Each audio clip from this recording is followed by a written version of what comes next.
Welcome to Buddha at the Gas Pump. My name is Rick Archer. Buddha at the Gas Pump is an ongoing series of interviews with spiritually awakening people and discussions about spiritual topics. I've been doing this this will be our 10th anniversary in the fall, and there are nearly 500 of these. And so if this is new to you and you'd like to check out previous ones, please go to batgap.com and look under the past interviews menu, where you'll see all the previous ones categorized and organized in various ways. This program is made possible by the support of appreciative listeners and viewers. So if you appreciate it and feel like supporting it to any amount, there is a PayPal button on every page of the site, and also a page suggesting other ways of doing it without PayPal if you don't like PayPal. My guest today is an old friend of Irene and mine named Prasannan. We first met Prasannan about 20 years ago at an AMA event in Chicago, I believe, when we first met him, and had seen him over the years many times since then, and have stayed in touch with him even in between those events all this time, for reasons that we're about to explain in this interview, which will be about the Vedic science or discipline of Jyotish, which is the Sanskrit word for astrology. Prasannan had a fascination for astronomy from an early age. In fact, there's a picture of him when he was 15 years old on his website in his bedroom with all these astronomy posters on the wall. And he built his own telescope and spent his teenage years studying the stars and planets. He was the president of the astronomy and photography clubs in high school. He always understood that what we see is only a tiny portion of the totality. And obviously that has meaning in various other realms other than astronomy. In 1987, he attended a retreat which resulted in a spiritual awakening, leading him to conclude that he had always been on a spiritual path. As a result, he adopted a celibate brahmacharya lifestyle. Can you say a word or two about that spiritual awakening before we move on? Yeah, it was an intensive retreat for 4 days, and basically it was like a silent retreat with controlled communication, like back and forth communication, and the purpose of it is just to get out of the mind, and There's some it worked. spiritual teaching. It's the person who designed the technique wasn't around, but it was Okay. that was being offered. And so you got out of the mind. What did you actually experience? Absolute unity with everything. I'm looking around and I'm seeing only myself, and the universe is smiling at me from all directions. Nice. Sounds good. Okay, so that caused you to shift gears a bit in your life. Yeah, definitely. Yeah. Big change, yeah. All right. So then you went on to study the teachings of Ramakrishna Paramahansa, Ramana Maharshi, and Swami Shivananda. And then you heard about Mata Amritanandamayi, Amma. Right. And you met her during her 1990 North American That's tour. right. She came to Vancouver that year. Yeah, that was pretty early in the game. She'd only been touring for about 3 years at that point. Right. Yeah.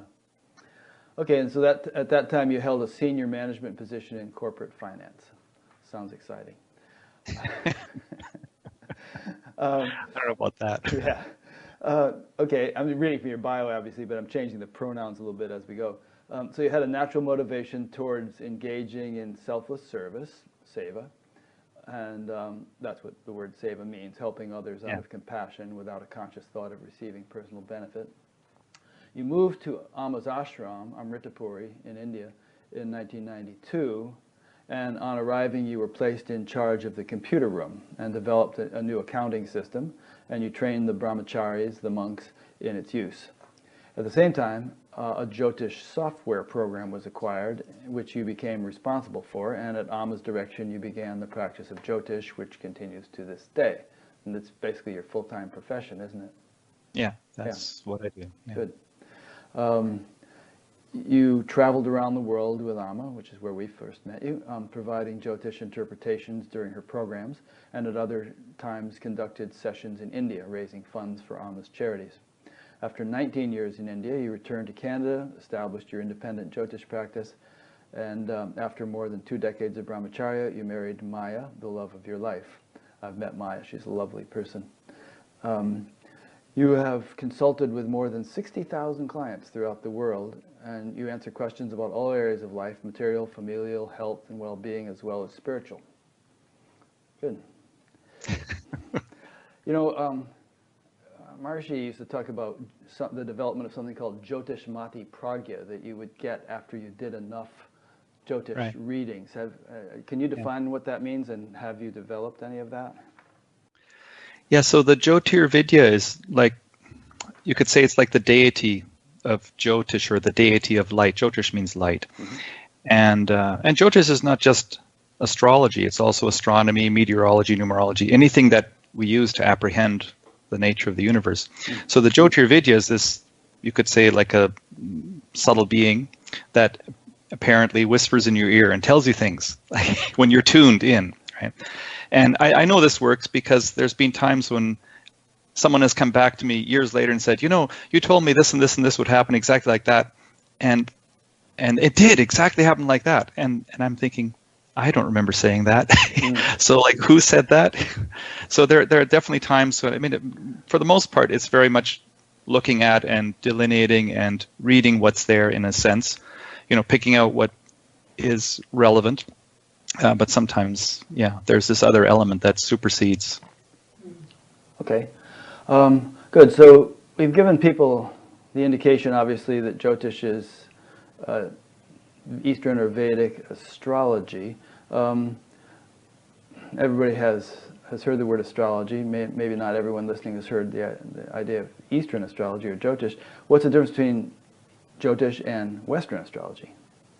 So actually, Western astrology originally comes from the East. It all starts in the East. Okay, there is no like separate Western astrology that you can date back far enough. If you go back far enough in Western astrology, it merges with Eastern astrology. So there was a point, because for thousands of years, I mean, since the time well before Krishna, because in Krishna they talk about, in the Mahabharata and in the life of Krishna is talked about certain nakshatras, combination stars, and the science of Jyotish was already fully established more than 5,000 years ago, because it was mentioned in those texts.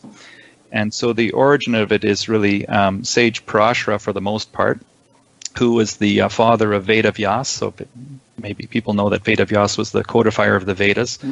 And so he was a rishi, and you can buy the 2-volume set, the Parashara Hora Shastra, which is basically the Bible of Vedic astrology.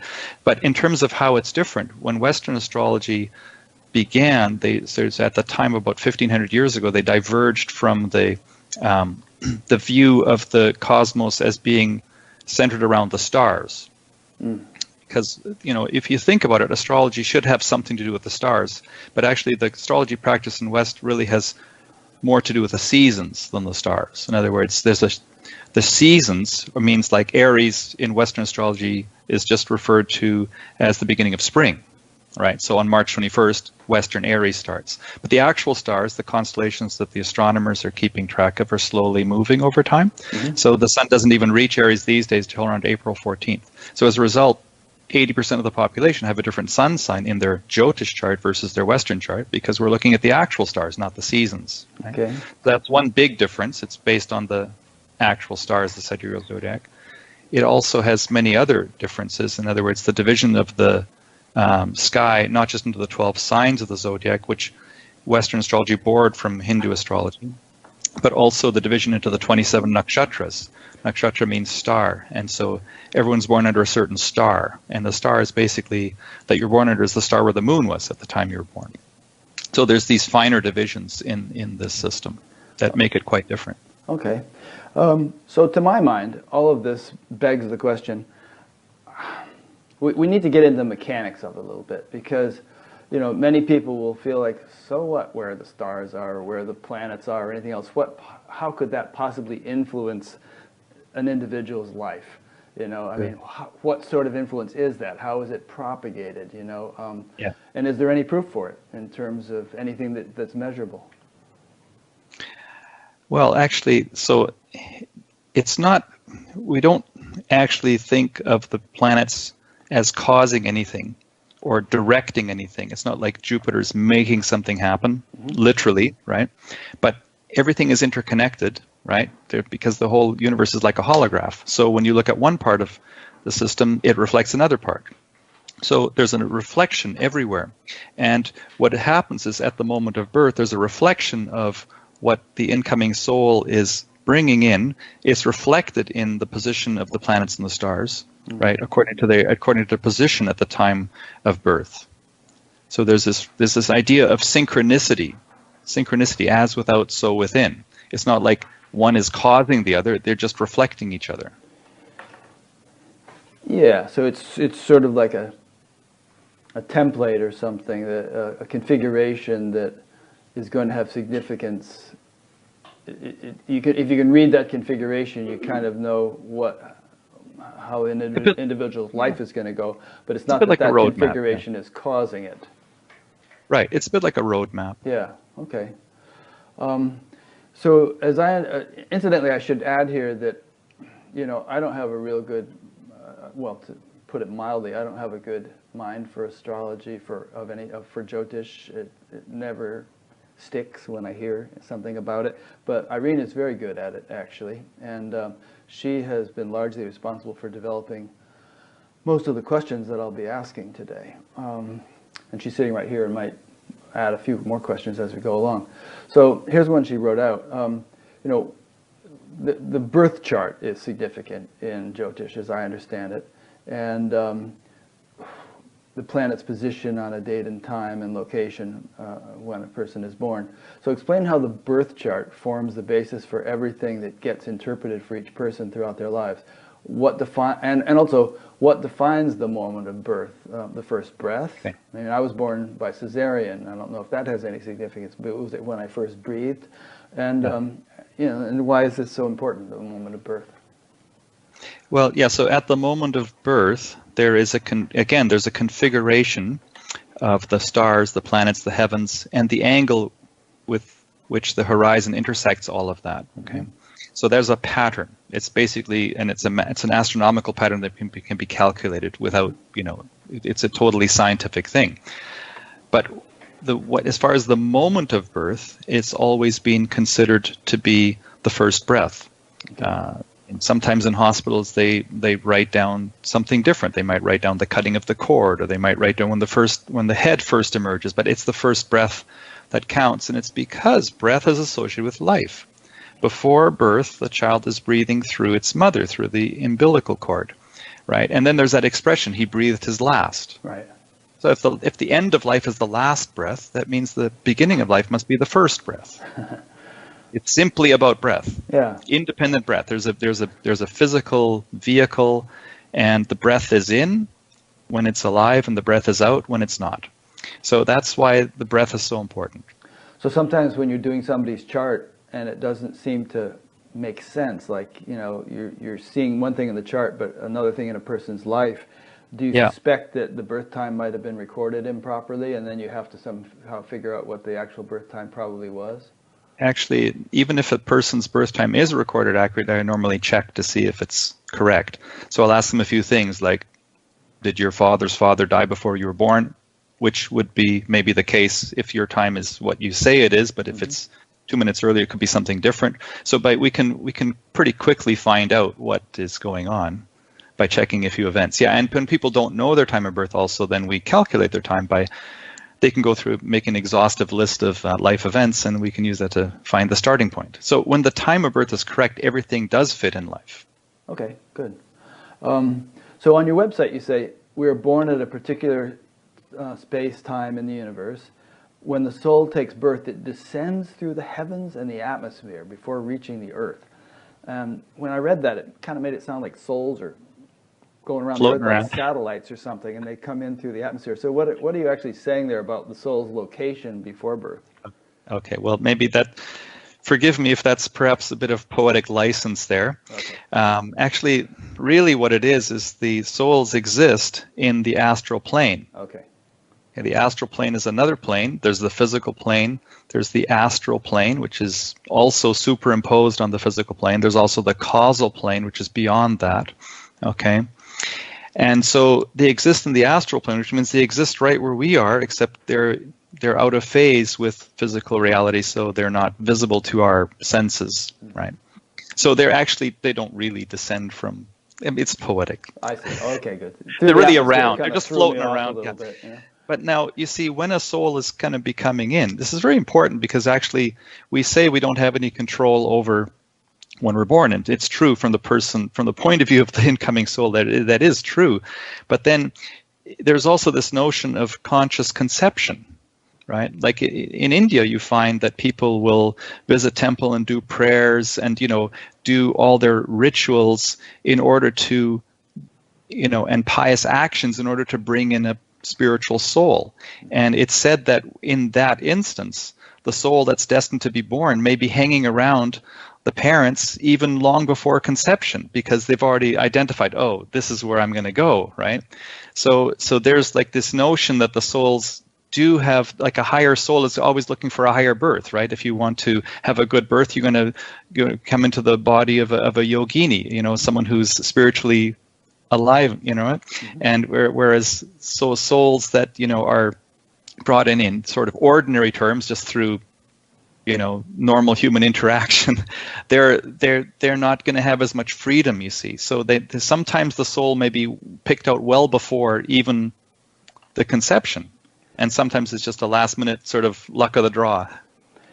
Yeah. My sister and her husband in particular, had vivid experiences of when both of their children kind of came in, as it were. Right. It was a real clear experience. And so the understanding is here, just to reiterate, is that, well, for one thing, in some cases at least, we choose our parents, which many people say, well, you have no choice over your parents, but actually perhaps you do. By your actions in the previous life, you set up a vibration which draws you into the conditions which are suitable. Yeah. Yeah. And I've talked to some people on this show who say that, sometimes we intentionally choose very difficult circumstances because it's going to teach us certain karmic lessons, like we might be born to an alcoholic father, or a parent who is alcoholic, right, or in poverty or some such thing, because those hard knocks are going to actually work off some karma for us. Do you concur with that? Yeah, I agree with that. I think that that old expression, "sorrow brings you closer to God," is absolutely true. Yeah. And in fact, we find that even when people have awakening experience, it's often through some tragedy or loss that those are triggered. Right? Very true. Just to get back into the mechanics a little bit, Yeah. does Jyotish jibe with the modern understanding of the solar system, or is it based on kind of a more archaic Ptolemaic view? Go ahead and answer that bit. Well, I think Jyotish is based on the exact understanding of the solar system. So it's not it's completely scientific and has been since day one. Some people argue that because Jyotish is incomplete because it doesn't include the outer planets, Uranus, Neptune, and Pluto.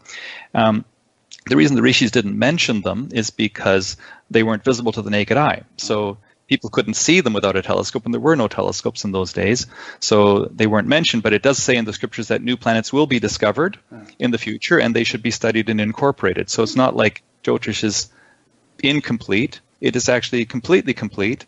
And in fact, I would say it's always an evolving science. Well, that's good to know. Yeah. That's a good attitude, that it's evolving, that it doesn't consider itself fixed in stone. Well, some people consider it fixed in stone, but I certainly don't. Yeah. So do you take the outer planets into consideration in your work? Well, when we talked about that, in the mechanics, like one thing also that Jyotish has, which Western astrology doesn't have, is the understanding that there are cycles in life, right? When each planet is active, right? When you come under influence of a certain planet, and these cycles last, like the cycles are long cycles, and the total of all the sort of 120-year cycle, right, means all 9 planets take 120 years to complete one cycle. So we're going through this cycle. Now, of course, the outer planets, Uranus, Neptune, Pluto, don't have a cycle, right? So we don't have, like, somebody might be in their Saturn period or their Mercury period, but they're not going to be in their Pluto period. At the same time, the other way that impact happens is through transits, right? There's the cycles and there's a transit. Transit just means where are the planets currently. So I'm quite sure that the impact of the transits of the outer planets is significant. I can speak from my own personal experience. When Pluto transited exactly exactly square to my moon, to the degree exactly. That's when my mother passed. And of course, moon represents mother. Pluto is, in the 4th house from the mother. My mother passed at that time. Neptune was transiting my ascendant exactly to the degree the first time I met Amma. And Neptune is about spirituality. So, I mean, yes, the transits of the outer planets are worth looking at. Oh, interesting. We know now that there are probably trillions of potentially inhabitable planets in the universe. Do you think that Jyotish, or whatever it might be called in these other places, is a universal science, and that each solar system, if there are intelligent beings there, would have its own Jyotish that was, modified according to the planetary arrangement in that solar system? Of course, they would have their rishis would have investigated, probed, and discovered what those vibrations are, and given the science of how that could be delineated. And even here, like, what happens if we go to Mars? Right? They're talking about going to Mars. So, like, what if they go to Mars and colonize Mars, and then a child is born on Mars? Well, the astrology, that will be different, right? Because you won't have Mars in the chart, you'll have Earth in the chart, right? Yeah. That's interesting. Think about that, right? And then you'll have to calculate we wonder, Mars was the child born. Where on Mars? Well, exactly. What was its ascendant and all that? Huh. Yeah. Wow.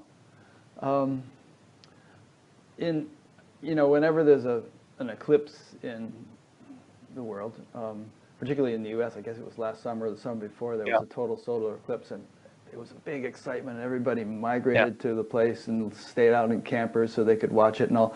In Jyotish, as I understand it, the Vedic system, eclipses are considered to be kind of inauspicious, and you don't want to go out and watch one. What would be the impact of actually being born during one, sun or moon? Well, basically, you must understand that eclipses are times when there's a lot of energy, a lot of power, a lot of Shakti. Okay. Why? Why? Because it's an alignment, right? Because Rahu and Ketu, the eclipsing bodies, are lined up with the sun and the moon. Whenever planets line up, they become powerful by being joined. Okay. So this is a union, right? It's like a yoga. It's a union. It's a union of energies, right? Yeah. So they're magnified. It's like a magnified energy, right? That's even true gravitationally. We can have higher tides when things are lined up. Of course. Yeah. The Asian tsunami that affected the ashram in 2004 December, right? That occurred on the full moon at sunrise. I mean, that the earthquake that caused it occurred at the full moon at sunrise, where the sun and the moon are basically pulling like a tug of war across the plates of the earth, and that plate in Sumatra collapsed and caused the tsunami, which killed thousands of people. Yeah. So it's even geologically sound, that reasoning. So there's this power. The question is, how is it directed? If someone's born in an eclipse of the sun, there's this tremendous power. If they adopt a spiritual life, they can be a real light to the world. They would be like shining. They'd be a shining being. They'd be an example to society. But on the other hand, if they're not focused on spiritual life, especially as they're growing up, they can become very destructive. In other words, that power can go either way, positive or negative, right? So they either become a beacon of light to the world, or they become like a darkness, right? So they can go either way. In eclipse of the moon, if someone is on a spiritual bent, then people born in a lunar eclipse would be sweet and pious and a blessing to the world. Their love for divinity they'd be great bhaktis, right? Because there's this power there, right? There's this magnified power of the eclipse. If they're not on a spiritual path, then they become aloof, withdrawn, kind of lazy, drowsy. So they're a little out of touch with reality. Okay. In fact, the current president was born during a lunar eclipse. I was just going to say, that sounds just like Trump. Interesting. Can you think of any other famous examples of people who were born on eclipses? Well, the Prophet Muhammad is said to have been born on a solar eclipse. And whatever one might think, he's definitely a powerful person. Oh, yeah. Yeah. Interesting. Influenced millions of people and still does. Yeah. So we touched a little bit about on the fact that the planets don't deliver karma to us. They are more like a, I don't know, they're a sort of a template, Reflection. a reflection or a pattern of things. You do mention that each planet has a deity, and let's define what a deity is and who or what these deities are that are supposedly, that planets have. And just to throw in a few more questions, are they embodied in the planets as our souls are in our bodies? Go ahead with that. Okay, so but the planetary deities, I guess the deities associated with each planet, they are celestial beings in a sense, in terms of their impact in the cosmos, more sort of close to home. They're like, you could call them powerful psychic forces that represent different elements of, the different devas, right? So there's a deity for compassion, there's a deity for, right? There's a deity for different things, a deity for strength, for courage. There's all these different forms. These are just aspects of divinity, right? So like the Hindu pantheon, right? But some of them are associated particularly with a planet, like Mars is associated with Lord Subramanya, right? He's like the god of, like an Arjuna kind of figure, right? The warrior, right? Sun is Shiva. So Shiva or Surya? Well, Shiva ultimately. I see. Surya is an aspect of Shiva. Okay. Yeah. Surya is the Sanskrit word for the sun. Right. All right. Let's probe into that a little bit more. So, we see in all these pictures of Subramanyam and Shiva and all the Vedic deities, and you're implying here, obviously, that they have some reality. They're not just sort of fictional characters or folklore kind of things. They represent some deep principle, as it were, or impulse of intelligence. Energies, yeah, impulses, yeah. Yeah, right. that have some kind of function, a governing function of some sort in creation. Is that fair to say? Yeah, right. And would that function be universal or just exclusive to our solar system, or what? I think the qualities are universal, but how they're embodied would be unique to our solar system. In other words, the moon embodies certain qualities, some compassion, empathy. Mars embodies certain qualities. Mercury is for communication, so it embodies certain qualities of mental agility, facility. So when we see those planets in the chart, we're looking to see, well, in what state are they? If a person has a well-placed moon, they're going to have a calm disposition, be relaxed, compassionate, content, self-content. If the moon is under negative influences in the chart, the person will be more restless, agitated, etc. So it's by the position of the planets, whether they're, well-placed, well-aspected, in good houses, etc., that shows how those energies also play out in the person. Now, nothing should be seen as cast in cement. Everyone can, through their own effort, through their own spiritual practice, go beyond whatever is shown in the horoscope. We shouldn't think that we're just tied to, that's it, buddy. You're when you're in poker, right? You're dealt a hand, right? You don't have any control over the hand you're dealt, but how skillfully do you play that card, right? It's like that's also how skillfully do you use what you do have. Yeah. Big part of this. Yeah, the guy that John Hinckley shot when he was trying to shoot President Reagan used that very metaphor about the hand he'd been dealt, and he was doing his best to deal with it. In fact, people often use that metaphor. So as we talk along here, try to keep in mind people who might have a hard time accepting or believing or understanding this. Let's kind of flesh it out for them as we go along. I mean, because there may be many people listening who are very spiritual people, meditating or whatever they do, who might still think, well, these planets are just hunks of rock circling around the sun, and we're anthropomorphizing them by attributing all these personal qualities to them and these influences to them. What more can you say to help clarify that for people who might be thinking along those lines? Yeah, again, just to reiterate, the planets aren't actually doing anything. They are just a reflection of what's in us. So we have these patterns in us because of our background, because of our previous life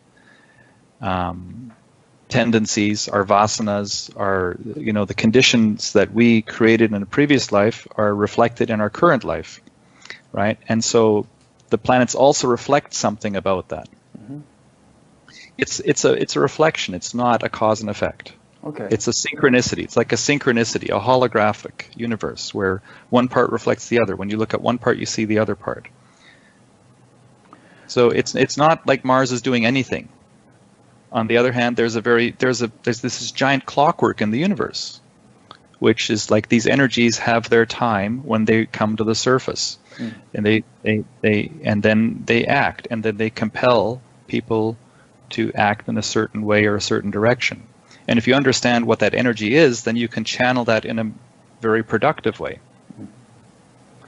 One thing that helps me understand this, and perhaps others will help others too, is just that the universe is not random or accidental or really even inert. The whole thing is just sort of a play of intelligence, and if we look closely at anything, we can see that intelligence at play. It's all pervading and just orchestrating everything. So things are not sort of capricious or random or accidental. And what you're saying is that this orderliness or intelligence has actually taken a form that we can observe and understand in the arrangement of the planets, just as it has in many other things, the functioning of an atom or of a cell or of anything. Right. We can see that intelligence. This is just one more way of seeing its handiwork. It said that the Creator leaves secrets to the creation all over the place. It's up to us to discover them, like they're also in the palm of the hand. Right? A good palmist can just look at the palm and see what's going on for the person, and even the thumb itself can be enough. And numerology plays a role there too, omenology. In India, there's a lot of astrologers who will do a reading based on simply by as they are talking to the person, they watch what's going on around them. And if a crow comes from the southwest corner, that will mean something, right? Or if a gecko chirps in the northeast corner, it means something else, but nature is always speaking. It's just, do we have the ears to hear it? Yeah, I remember one of the Carlos Castaneda books, Carlos and Don Juan were talking, and the coffee pot started to whistle, and Don Juan said, "Oh, the coffee pot agrees." He saw that it's significant that it started whistling at that moment. Right. All right, let's talk about karma for a while. You talk a lot on your website about karma, and obviously the topic of karma is very germane to this whole discussion. So let's define what karma is first, and then we'll unpack it from there. Karma is basically, in a broad sense, it's often translated as action. So it's not, when people hear the word karma, they think, oh, something bad. Actually, it simply means action. Could be good action, could be bad action. It's also, by extension, the fruit of action.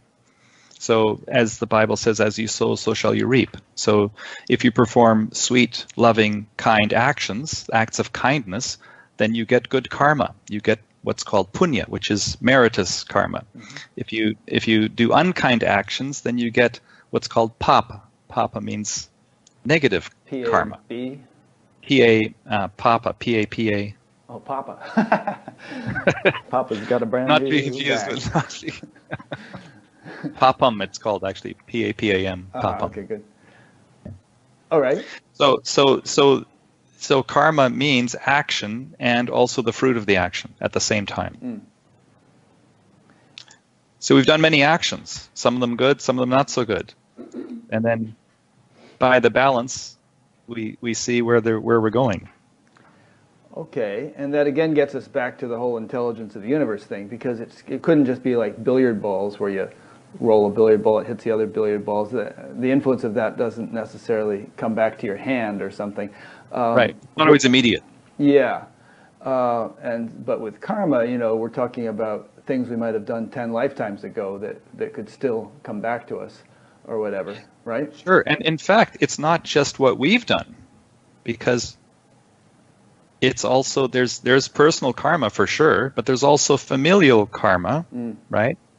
Because even the Bible says, the sins of the father go to the next 7 generations. Yeah, I think the This Native idea Americans said that, that too. So it's this idea that if your ancestors have done something, like say unkind, that karma is also being carried by the souls that are in that line, and they have to also work it out. So you're not working out just personal karma. If someone is suffering, they shouldn't think, oh my God, I must have been a really horrible person in my last life. It's like, so why else would I be suffering? Well, you could be working out some family karma. So like, just understand that you're working out what you've been given to work out because you're able to work it out. Yeah. In a way, that doesn't seem fair. Why should I work out my Uncle George's thing? But on the other hand, it does seem fair because it's like we're all kind of climbing the mountain together, and we're all roped together, and we're helping each other out. If one person is struggling a bit, the others help him along. Right. You all rise or all fall together, in the end, in some respect. But again, to my mind, when we talk about karma, it brings back to my awareness the notion that it's an intelligent universe. It's all pervading intelligence. Interconnected. Yeah, because otherwise, how could it possibly be calculated? It's beyond human intellect, certainly, to calculate all the ramifications of every little action and have them all come back properly. Yeah, no, it's an incredibly complex and deep thing, and people say that astrology isn't 100% accurate. I would say astrology is 100% accurate, but the human mind can only contain so much. Yeah. So astrologers are not going to see 100% accuracy because they're just simply not able to access 100%. They could access a good vast majority of it, but in the end, only the creator will actually know what's going on, right? In the end. Do you think they're kind of like lords of karma, or we talked about deities earlier? Are there sort of subtle beings whose job it is to administer karma, or is it more something that's just intrinsically built into the mechanics of creation, that everything is calculated and comes back as it's meant to? Everything is balanced. Everything gets balanced by the laws of nature, essentially. So, we think of it like cause and effect, but really there's this, again, it's just a synchronicity. Everything is synchronized. So the deities are there. They can be, anybody can access any of the deities. Amma says that too, right? All the deities are within us. Right. They're not just off on some planet or something. Yeah. They're actually in the They're principles, they're laws of nature. We can invoke them, we can use them, we can be conscious of them. So the whole point of astrology, I think, is not to see, because it's not really, I would say astrology is not so much understanding who you are, because actually who you are is the divine blissful self beyond all of these things. So it's actually, astrology is defining something about who you think you are, like the version of illusion that we are living under, right? It's to get us out of that trap, basically. Get us out of that illusion, right? It's like it's the vehicle for getting out, like a roadmap. If you get your roadmap out and you use that roadmap to drive, say, to Boston, then you'll get there pretty quickly because you've got a clear path, right? And once you get to Boston, you throw away the map. You don't need it, right? So it's like Jyotish is also a map, but it's not the ultimate, because the ultimate is to go beyond, right? Once you've reached the destination, the ultimate destination, there's no need. Yeah, and yet even people like Amma consult Jyotishis sometimes for different things. Why would she if there's no need for a Jivan Mukti? Well, she consults because she's asking about her children who aren't at the ultimate.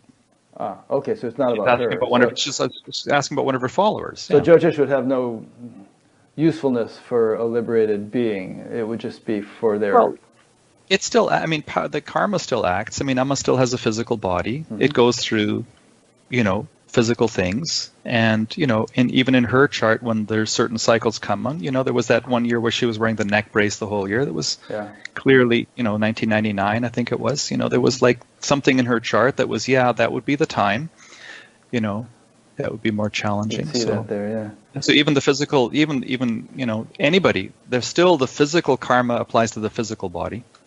She may be completely unaffected by it, beyond it, but still the physical body has to experience the karma of the physical world, Yeah. And so an awakened being might also find it useful, for instance, for Jyotish to say, well, this would be a good day to leave for a journey, or, that kind of thing? maybe? Well, exactly. I mean, in fact, Amma often would say, no, like if she was going on a tour, she would say, no, we can't leave now. It's like not the right time. And then she'd say, okay, now we can go, like a couple hours later. Yeah. It's like very specific, so it's like it's very specific. Yeah, if you're tuned in, then you would naturally, spontaneously act in accordance with harmony, the harmony of nature. So would she say those things because some Jyotishi told No, her so, or no, just because her no. own intuition knew it? She would say those things because of her own intuition telling her. And later on, I checked the chart, and I would, You'd say, yeah, sure that enough. would make sense. Yeah. Yeah. That's interesting. Okay. It seems to me that some karma is heavy duty, very compelling. It's like coming at you like a Mack truck, and others is looser, lighter. Yeah. Would you concur with that? Yeah. Karma has, I would say, degrees, and it comes down to basically, because when we look at the chart, we're looking to see certain indications, right? Certain factors. Now, any particular condition may be seen by a variety of different factors, right? But like if, for example, all the factors for a particular condition are simultaneously in the negative, then we'd say that's pretty heavy karma. In other words, like let's say there was a case, for example, let's say there's a case of someone who couldn't have children for whatever reason. Okay, well, the fifth house is the house of children, so we'd find that the fifth house might have malefic planets in it. Then we'd also find that the fifth ruler is under malefic influence. Then we might find also that Jupiter, which is the general indicator of children, is also under malefic influence. So like if all the factors are negative, you would call that a confluence of influence, right? So then it still might not be impossible to have children, but it would be extremely difficult. And it would only happen through some kind of a miracle. Okay. So on the other hand, most people don't have that kind of severity, right? There's usually a mix of influence, positive and negative. So then it's a matter of understanding, okay, well, if it is difficult, but when is the best time? And so there's still going to be opportunities, right? So understanding when is, a lot of this is to do with when is the right time to do something for the best result. Yeah. Can there be things like, let's say you had some karma coming which was going to cause you to have a serious car accident and get injured.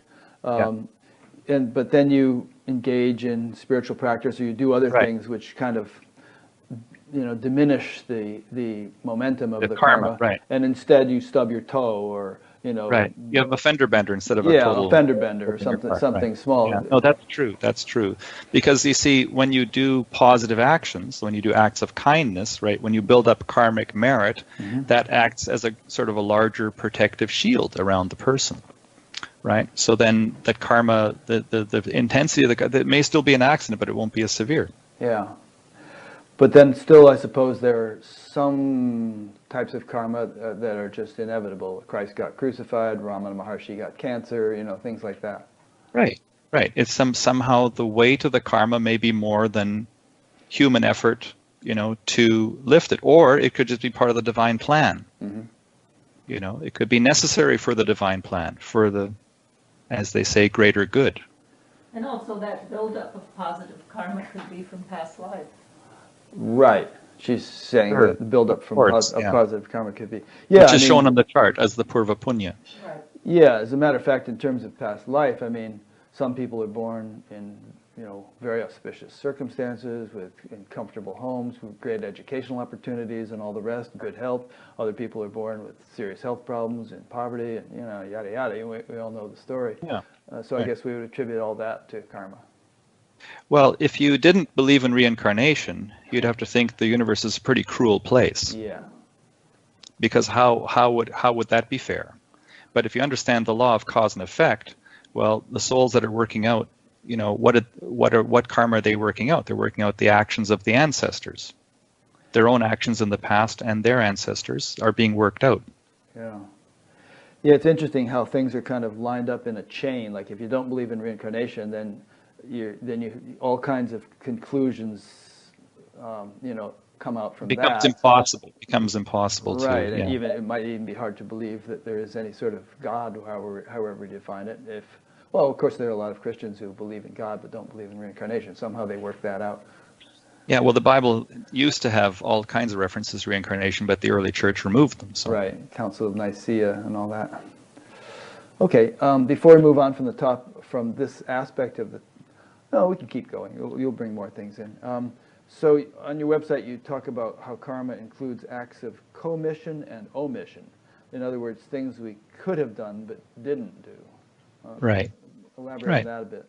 Yeah, so most people, I think, understand that if they do something, like let's say they do something bad, and they would understand that there's a karmic consequence to that, or if they do something good, there's a karmic goodness that comes out of that. But there's also times where there's something that we could do but we don't do. In other words, let's say we know something, but we don't act on it. We know something should be done, but we don't act on it. So by not acting, we could also be incurring karma. Yeah, like, I don't know, we have an opportunity to save somebody from drowning or from injury or something like that, and we choose not to. Yeah. Right. Mm-hmm. I mean, if someone's an able-bodied swimmer, obviously not someone who is going to drown also. Is going to drown also. It doesn't make a lot of sense. But I always say if someone's drowning in the pool, you throw them a life ring and pull them to the side, right? Mm-hmm. If you jump in, they could take you down too. So, like, you want to also be anchored. Like, to help someone, you have to also be anchored on the shore yourself somehow. Yeah. Metaphorically, not necessarily physically. Yeah, that's a good metaphor for being anchored in the self or in pure awareness in order to really be of greatest help to others. Yeah.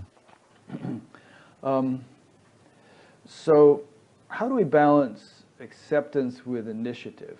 You say that if external events of our lives are ruled by past karma, and this requires an attitude of acceptance, but then we don't want to be fatalistic or passive or something. We want to there's that whole Shakespeare thing of, whether it is nobler in the mind to, take arms against a sea of troubles, or by opposing end them, and that whole thing. How do we balance that? Well, I think it's really the dialogue of fate versus free will that comes up, and people have debated as to whether or not things are fated or if we have free will. And my conclusion is that both exist. We have fate and we have free will, and it's in proportion. And in fact, Yogananda's Guru's Guru is reported to have said that when we're born, 75% of our karmas are fixed, and 25% is where we have room to grow, or where we have free will. Yeah, where we have free will. That does make sense. A lot of things in our life are fixed, like the conditions we're born under, etc. But then that portion where we can, that 25% is where we can evolve. I believe also that the more the soul evolves, the bigger that 25% can come, right? In other words, you can increase the 25%. If, on the other hand, if someone doesn't lead a life according to spiritual principles, they may even lose their 25%. They may even become less, so even more fated. In fact, there's people who seem to be totally fated because they don't have any understanding at all about spirituality. So it's like we're starting with a certain mix of fate and free will, and through our own conscious effort, we can expand the free will part. Yeah, there's the forgive them, Father, they know not what they do thing. But on the other hand, to whatever extent you do know what you're doing, you have to exercise that knowledge to the best of your ability, and then that sort of moves you in the direction of greater and greater freedom. Right, yeah. Yeah. I mean, to take a practical example, let's say a person, we all know how many people are getting addicted to opioids these days, and so at this point, if someone says, hey, I think I'll try some opioids, probably before they're addicted, they have a lot more choice in the matter than a year later when they've gotten really strung out. So it's going to be a lot easier to choose not to do it than it will be if they've already been doing it for a year. Right. Of course. Yeah. So just a little bit of an example, I guess.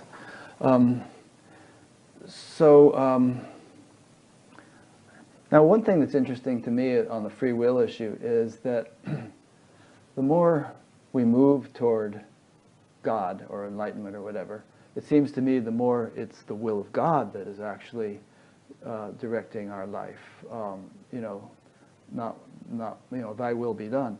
And in a way that might seem like less freedom because God has kind of taken over the reins. or the divine intelligence is calling the shots more and more. But actually, when the divine intelligence is calling the shots, that's kind of the way we'd like our life to go, usually. So there's this funny kind of contradiction between we're actually getting more free, but we're actually seceding our individual willpower at the same time. Yeah, I mean, that's an interesting way of looking at it. That the divine will is actually basically what's there when the ego gets out of the way. Yeah, kind of what I'm saying. And the ego is kind of the problem. Right. But the ego doesn't really want to get out of the way in a lot of cases. And so that's the battle. That's the age-old battle. Like this illusion of the separate me, that wants to have it my way, and then the divine, which is saying, hey, do what you like. What do they say? If you want to make God laugh, tell him your plans. Yeah. There was some kind of Rumi or Hafiz thing where he talks about how, I forget. You know that thing I'm alluding to where he says, God, I think I still have a million moves, but God's basically already got checkmated me. Checkmate, right?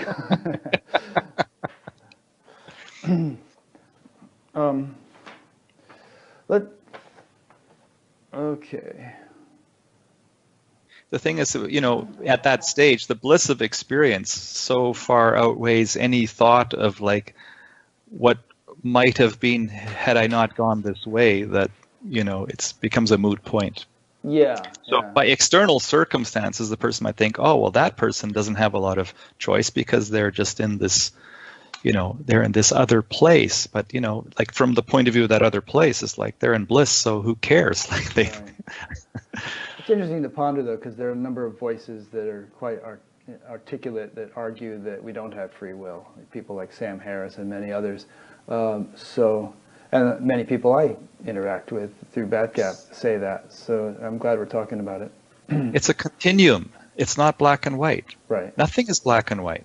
It's a continuum. At some places, there is no free will. In some places, there is. Yeah. And it's just understanding the difference. That's like the serenity prayer. Oh, right? yeah, exactly. Yeah. Yeah, the wisdom to know the difference. Let's know the difference, yeah. Yeah. Let's say two people are born at the exact same date, time, and place. Let's say somebody else was born in the same hospital I was born in the next room at the same time. Yeah. Same moment, yeah. Yeah. And yet their lives go in quite different directions. They don't seem to coincide very much.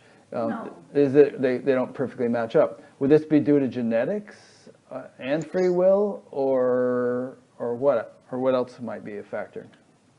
Okay, so there's lots of cases of twins where they're born like virtually at the same moment, and yet they have very different lives. But there's also different principles for interpreting twins' horoscopes, where you can tell them apart. But in terms of individuals born at the same time, in the same place under largely the same, basically having identical charts, as it were, there's still the first principle of Jyotish is to consider the background, the family, the place, the time, where that person's born, the conditions they're born into, right? Yeah. There was a famous story of one of the kings of England, where the son was born. He was going to be the future king of England, and just outside the castle walls there was a ordinary commoner born at the same moment. Well, on the day, they both married on the same day. The commoner got his biggest break in his career the day that the king became crowned. Their children were born on the same day. Their wives had the same name, and they died within one day of each other. Wow. So there was like interesting, so there is like this potential for the pattern to be quite specific. Yeah, interesting. That's a true story, huh? As far as you know. I haven't researched it myself, but this is... That's very interesting.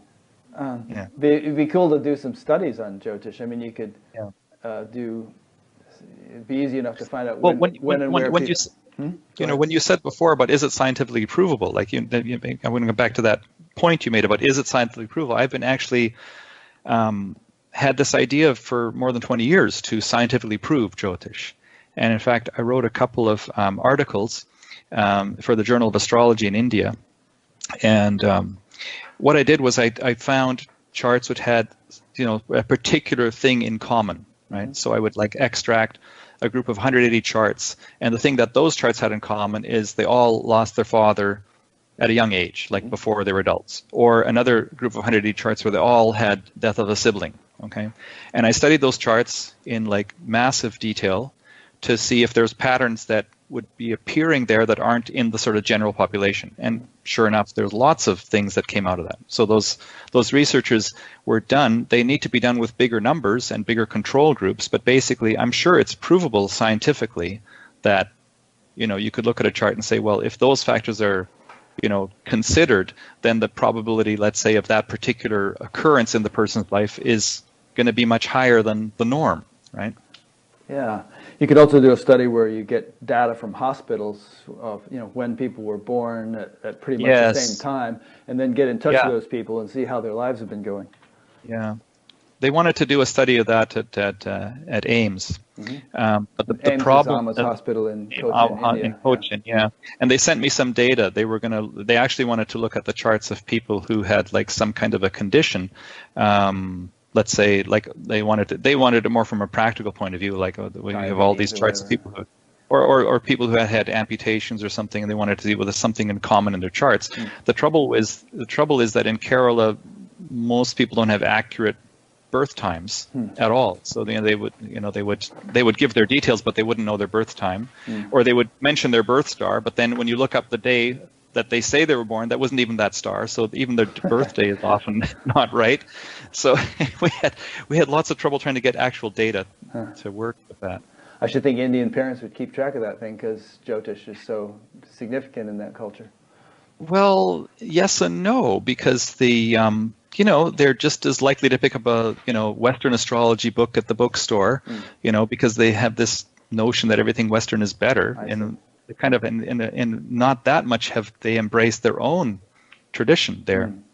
Some do, certainly the Brahmins do, but not everybody. I see. Anyway, possibilities for research there. Yeah. So as I understand it, there's something called upayas in Jyotish, which are remedial measures. And these include like pujas, wearing certain gems, and all. Yes. Why don't you talk about that a little bit? Okay. So like we're doing a ceremony, like a yagya or a puja or a ceremony, is a way of, again, it's just a way of invoking energy. So let's say we see something in the chart where there's a negative influence. Well, if there's a specific ritual performed, it could help alleviate the effects of that condition, okay? But it very much depends on the intention and the consciousness of the person performing it, the pujari, right? They have to be clear in their own, right? They have to be clear themselves in order to be able to get that energy to flow. So it's, yes, there can be great benefit from these pujas, yagas, if they're done with proper intention by people who are in the right space for it. As far as the gemstones, the scriptures actually very specifically state that the planetary energies are most strongly reflected in certain pure substances on Earth. So for the sun, it's the stone ruby. For Jupiter, it's the yellow sapphire. For Saturn, it's the blue sapphire. And so by wearing the stone of that planet, you actually increase the quality or energy of that planet for that person. But of course, not everyone should wear blue sapphire, because for some people, Saturn has a very positive role, and for some others, it's quite the opposite. So you have to understand for each person which ones they should strengthen and which ones they should avoid. So that's also part of course, what we look at.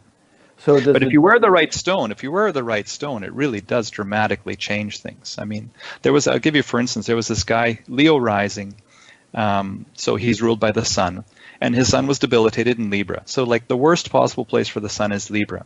This guy came to consult with me every year for years in Germany. He runs a school. Him and his wife run a private school. And every year he came to consult, and every year I told him he should wear a ruby. Well, after many years, one day he went to the bookstore and picked up a ruby and put it on. He came back to me 2 days later and says, from the second I put that stone on, I felt different. I still feel different. So yes, the right stone in the right place can actually make a huge difference. Have you seen examples of, let's say, famous people like Elizabeth Taylor or something who have a great big giant diamond, but they're not meant to wear a diamond, and you can kind of see how it's negatively impacting them? Well, actually, Princess Di was given a huge blue sapphire, which is actually deadly for her, and obviously it wasn't a good thing.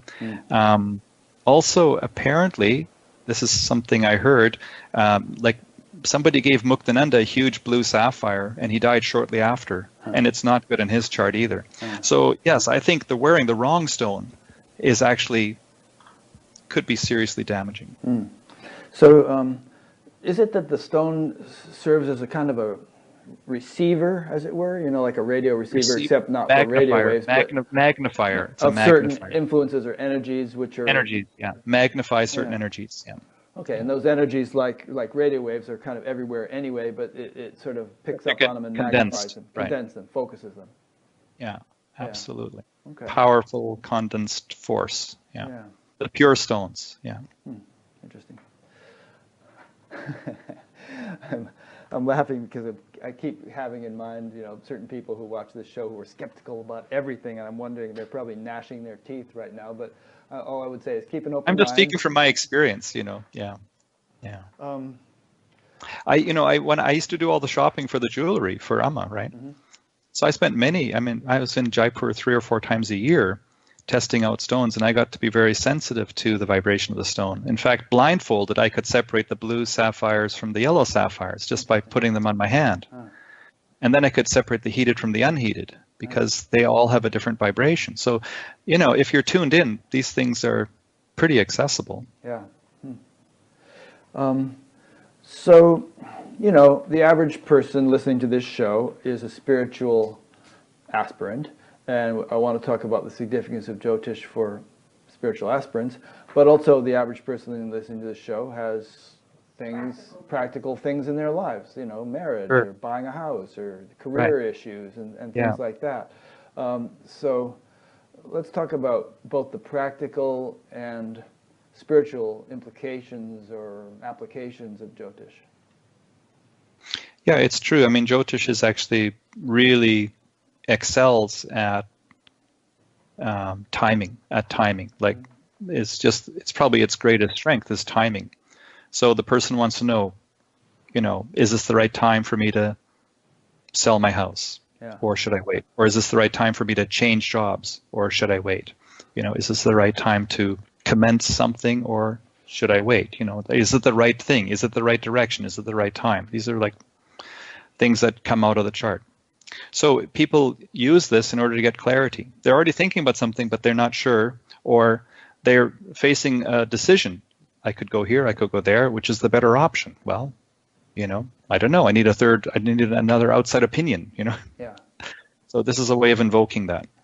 And spiritually too, people want to know what kind of, what can they do to advance spiritually? Like what is the best practice for them? You know, this is like also a common question, but most people ask about mundane things first. They ask about their family, they ask about their job. You know, I always joke that when Indian families come to consult, all they want to know is when will the daughter be married and when will the son get a good job. Right. And you know, it sounds like they're really concerned about their children, but honestly, you know, in Indian culture, the daughter is a burden until she's married. Then she's, you know, in another family, right? And the son is going to take care of the parents when they're old, so they want him to have a good job. Right? Yeah. So it's, you know, so it depends. The questions are very much, you know, have to do with the background of the person asking too. Yeah, I know in our case, you told us a couple of things that panned out. One was regarding the purchase of our, at least a couple, many others, but at least one was regarding the purchase of our house. How did that go, Irene? Do you remember? He told us the time period we would probably find a house, and we did. Yeah, told us the time period. Well, in fact, I'll give you another example. You sat with me one time. Maybe well, the first time we talked the first time you had a reading was 2001. I just looked it up in my database, and it was I don't know if it's the first or the second reading, but you talked to me about this little idea you had about starting a little program called BatGap. And I didn't get that idea until about 2009, I must say. Well, But, okay, but you did consult with me about it at the time. huh. Interesting. Yeah, and you're wondering about when was the good time to launch it. You actually took note, but no. Well, wait a minute, Prasanna, because No, I remember you asking me about Not Batgap that before. spiritual. maybe I said a spiritual interview show or something, but the name of Buddha at the Gas Pump didn't come up until 2009. Yeah, I didn't. but we did discuss it. Huh. Yeah. Yeah, I mean, I guess you mentioned that I would be doing a different career thing than I had been doing at Yeah. the time, and that it would have Right. spiritual orientation to it. Right. Yeah. Yeah. And we kept wondering, well, how's this gonna happen? You know, what does he mean? And who would have Career- thought 500 interviews later? Yeah. Yeah. And then it just evolved. We probably thought, I've already done the spiritual thing for a Yeah. living, teaching meditation. That didn't pay the bills. Huh. So people probably come to you, like thinking of getting married to one another, and you look at both charts and see how compatible they'd be. That's a lot of what a lot of compatibility questions. A lot of people have questions about whether or not the how charts line up. And it's not like everyone's charts line up beautifully, but the point is it's good to understand how they line up. In other words, where are the strengths, where are the weaknesses? If you know there's weaknesses, you can understand that and work around it and accommodate, right? Whereas if you just go in blind, then you're going to be surprised by, well, how come this person doesn't think the way I do? Or do you actually sometimes say to people who really want to get married to each other, I don't think that's such a good idea? yeah, that's happened. And then how do they take that? Oh, Do they listen to you? Or? there was this guy in the ashram who wanted to marry somebody, and I told him it was the worst possible combination. That just don't do it. He went ahead and got married, had a daughter. Then in the end, of course they're divorced, and now she's like trying to get him for every penny he's got, and using the daughter to manipulate him. Anyway, yeah, it's a very unhappy situation. It would have been better if he'd listened in the first place. He admitted afterwards he should have listened to me. Yeah. Have you ever been wrong about things like that you've told people, and it turns out later you realize you were wrong, and then you look back at the chart and you think, oh, I see how I got that wrong. I missed this or that. I think nobody is going to be 100% predicting accurately. You just have to go by what is like basically the higher probability. Mm-hmm. But there's always, like divine grace. I mean, someone could have some divine grace happen that wasn't, foreseeable. Yeah. Or the other way, someone might look like they're completely safe, and yet some accident happened that I missed, maybe because I wasn't looking for it, wasn't expecting to see it. So it's like a 1,000-page book. You still have to open it up at a page and read, right? Yeah. So what about the people, a lot of people who listen to this show are really keen on the idea of enlightenment or awakening or realization or however they conceive of it. And obviously the other things are important to them too, but that's really their burning interest in life. How is Jyotish significant or useful for them? Well, Jyotish can show when are the best periods, for intensifying spiritual practice, and also which kinds of spiritual practice would be most fruitful at different times. Like the kind of spiritual practice that's good for the person, whether they're maybe some people are more suited for a path of knowledge or path of devotion or a path of seva or yoga or whatever. These are indicated in the chart, and they may also change over time, right? As the cycles change, there could be a time where the person's supposed to focus more on seva, and then another time where they're supposed to be more inward, reflective, contemplative, not as much externally engaged. So like timing of that. Mm-hmm. I mean, most people who are on the spiritual path already have some kind of a sense of, what that is, but it's nice to have it just sort of independently confirmed even in the chart. Yeah. Can you think Jyotish could help people choose a particular guru or teacher?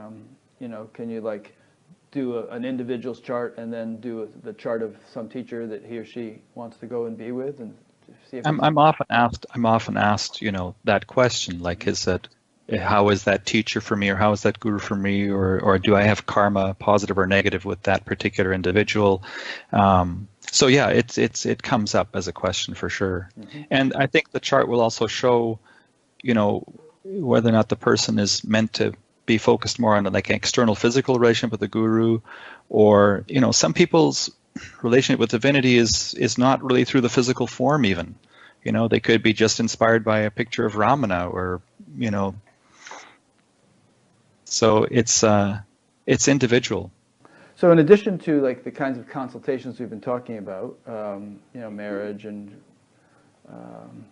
spiritual advice and employment things, it seems like, as I understand it, there are other kinds of things you can do. Like, for instance, there's this thing called astrolocation that would actually help you determine where a good place for you to live would be. Yeah. The principle there is that the planets exert maximum force, right, when they are doing one of four things, either rising, setting, straight up, or straight down, mm-hmm. right? So if we can then look at where on Earth those planets are doing that for the individual, right, we can see where they're going to be particularly strong, where they're going to have things go easily, other places where they might have more trouble. And so astrolocation is really looking at where geographically is not just good for me to say locate myself, but also even like knowing where are good places to travel for vacation or which places to avoid. And I can't count the number of times I've talked to someone and said, well, yeah, gee, if you go to this country, you'll have your money stolen or you'll get food poisoning because you've got Rahu going right through there, Yeah. On the other hand, you'll do really well in this other place because you've got, say, a Jupiter line or something very good for the person going right through that place. People again, certain countries where that's more likely to happen anyway. It's true enough, but and obviously it has to be practical too. You if you have a good line going through the middle of Mongolia, you're probably not going to move to Mongolia anyway because it would be impractical. But most people most people have some degree of freedom as to where they could live. I mean, even in the United States, we got 3 different time zones plus Hawaii. Yeah. So if people aren't good on the East Coast, they may be good on the West Coast or vice versa, right? So they can figure that out or they find that out from the chart pretty easily. Yeah, I think we have 4 time zones. We have Pacific, Mountain, Central, and East in the U.S. Probably Canada right. also. Plus Hawaii. Yeah, plus Hawaii. Yeah. Yeah. Okay, so let's talk about dasha periods a little bit. Tell us what they are, and then I might have a second question after you tell us what they are. So the dashas, the way the dasha scheme arises, it gets back to the notion that we're born under a certain star. Mm-hmm. Right? So you're born under a certain star, and that star that you're born under has a ruling planet. And whichever ruling planet that star has, that planet rules your birth. It rules the time that you're born. And because each of these cycles are fixed, like the dasha of Mars is always 7 years, the dasha of Rahu is always 18 years, and then follows 16 years of Jupiter. This is a fixed thing, which totals 120 years, right? So it's a 120-year cycle. And everyone is somewhere in the 120-year cycle. The difference is the starting point depends on your star, where you're born, what star you're born under. So if for example, if someone's born under a Mars star, then they'll have Mars right at birth, but they won't have all 7 years of Mars because when they're born, the moon was partway through that star. So they're born partway through that 7-year period, right? So they'll have the remaining portion. After that, they'll have Rahu for 18 years, Jupiter for 16 years. So that's like it's like a 120-year wheel, and you step onto the wheel at the moment you're born, and then just follow along the wheel after that. So the dashas are those cycles, right? So people come into different cycles, and the different cycles have different properties, qualities, and of course the planets don't mean exactly the same thing for every person because it depends on where they're placed in the chart. But typically Rahu can be a time of more, Rahu, which is the north node, right? One of the eclipse points. In Western astrology, they call it the ascending node, sometimes called the dragon's head. So under Rahu, for example, a person might have an awakening, spiritual experience, an awakening. But because it came under Rahu, it's very likely to have some kind of twist to it, or the mind is going to creep back in more easily, or it's not going to be like complete necessarily. So the kind of experiences one has in different cycles is also determined by like what planet is operating in, which how durable that experience will be. Right. So these cycles are always unfolding. So, like let's say one is in a cycle, but let's say one's in a Jupiter cycle, which is a 16-year cycle. Well, just to know you're in Jupiter for 16 years doesn't tell you a lot because that's a long period of time. But then within each cycle, there are subcycles. So within Jupiter, there's Jupiter, then Jupiter, Saturn, Jupiter with every other planet. Then within Jupiter, Saturn, there's Jupiter, Saturn, Jupiter, Saturn, Mercury. So there's sub. Granular, So it gets down to the fifth level. So basically, at the fifth level, you're like practically day by day something is changing. Yeah. So if you want to really get down to the specifics, you can really nail down. And that's how we can find out if the time of birth is accurate, because if the time is accurate, things fit right down to the subtle level. Otherwise, they don't. Yeah. It's kind of a big deal when you change Mahadashas, right? I mean, since I married Irene, I think I've had a couple such changes maybe, and it can be quite turbulent as you make these changes, and sure enough, it sometimes has been for me at least. I caused them. No, she didn't cause it. I probably caused it myself. No, But- in fact, it is a big deal, changing major cycles. Even if you're changing into a good cycle, still there's an energy shift, right? Yeah. So something is shifting. The person's orientation is shifting. Yeah. And it requires, in fact, one of the things we look at when we look at relationship compatibility, like for marriage, one of the red flags, let's say, is that in a couple's future life together, there shouldn't be major cycle changes at the same time, like within the same year. That's considered going through turbulence at the same time. Like if one is going through turbulence, the other one is steady, they can support each other through their turbulent times. If they're both going through turbulence at the same time, it's considered a negative. Yeah. And if they are matched up in that way, then every time there's a Mahadasha change, it's going to happen for both of them, simultaneously, right? Because they all last. Only if they're in the same dasa. Right. So there could be if they're both changing the Saturn to Mercury at the same time, then they'll always have the cycles change at the same time. Mm-hmm. But if one is going into Saturn at the same time the other one's going into Venus, then that will coincide, but then Saturn and Venus are different lengths, so they won't coincide the next time. Irene and I were talking the other day, and she said that she heard that if you die, let's say you're halfway through your Mars Mahadasha, then when you're reborn, you're actually going to be at the same point halfway through where you had died? No. Okay. No.